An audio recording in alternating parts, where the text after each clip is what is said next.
Hi friends, मैं विकास आपका अपने इस गुरुकुल एजुकेशन स्पीक्स चैनल में स्वागत करता हूं। आज हम लोग अपने इस वीडियो में एक्सरसाइज 1.2 के कुछ एक एग्जाम्पल को डिस्कस करेंगे। ये बहुत इंपॉर्टेंट एग्जाम्पल है, इसके ऊपर बेस्ड क्वेश्चन आते हैं एग्जाम में और कंपटीशन में भी आते हैं, तो इसलिए ध्यान से देखें और सीखें। हमारा ये क्वेश्चन, इस क्वेश्चन में देखिए क्या कह रहा है कि consider the number 4 to power n where n is a natural number.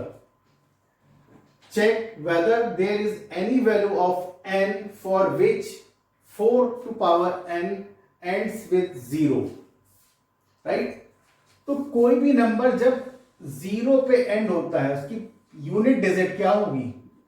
Unit digit किसी भी नंबर की अगर 0 हो रही है तो कब हो सकती है, इसके लिए कंडीशन क्या है, इसको दिमाग में रखना बहुत जरूरी है। और हमने एक थ्योरम इसके बारे में ली भी थी आपको फैक्टराइजेशन के ऊपर बेस, उसका लिंक मैं अपने डिस्क्रिप्शन में डाल दूंगा। अगर आपने नहीं पढ़ी तो उसे जरूर पढ़ लीजिएगा।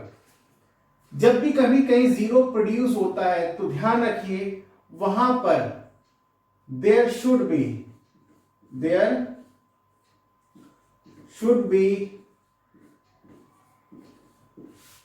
availability of क्या 2 into 5, ये होना कंपलसरी होती है। उस नंबर के अंदर इसका होना बड़ा कंपलसरी है। अगर एक 0 है तो ये होगा, अगर 2 0 है फॉर 1 0, फॉर 2 0, तो यहां पर क्या होगा 2 की पावर दिस, यहां पे पावर 2 हो गया।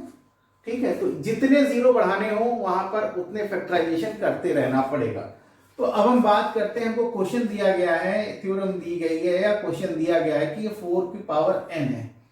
अब इस 4 की पावर n में क्या है, अगर हम इसको लिख लेते हैं तो 4 को रिप्रेजेंट कर सकते हैं 2 into 2 की पावर n, और इस 4 into 2 की पावर n में आप देखिए, अगर हम इसको देखते हैं 2, अगर हमको 5 प्रोड्यूस भी करना है तो ये है, तो यहां पर देखिए 0 है ना, 0 देखिए यहां पे क्या चाहिए, हमें 1 चाहिए।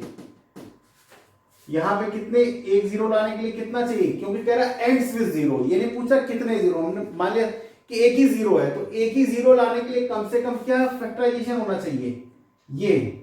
अगर हम इसकी बात करें तो क्या होना चाहिए, ये। तो इसी तरह यहां पर क्या है, यहां पर 5 तो है ही नहीं, तो जब 5 है नहीं तो 0 प्रोड्यूस नहीं होगा। तो simple there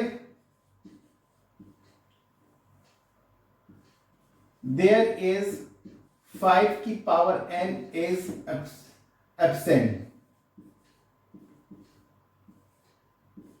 so 0 cannot produce,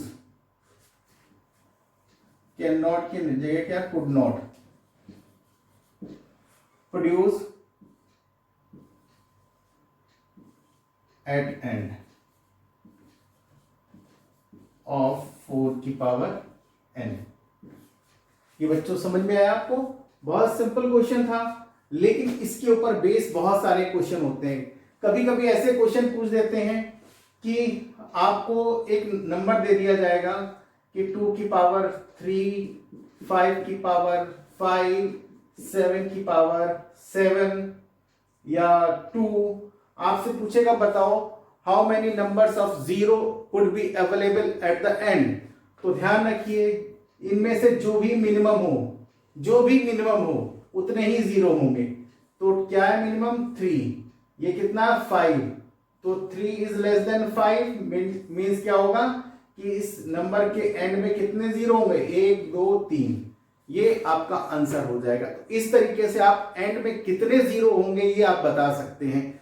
तो ये ध्यान रखिएगा, इस तरह के क्वेश्चन कॉम्पिटिशन्स में बहुत आते हैं। आप जो लोग बीएड करते हैं उनको आते हैं, रेलवे में एग्जाम देते हैं, एयरफोर्स में एग्जाम देते हैं, एनडीए का एग्जाम देते हैं, इस तरह के कभी कदा क्वेश्चंस आ जाते हैं। तो ध्यान रखिए, इसका यूज आप बहुत जगह कर सकते हो और बोर्ड में भी आते हैं। ठीक है, thank you. Keep watching, keep learning.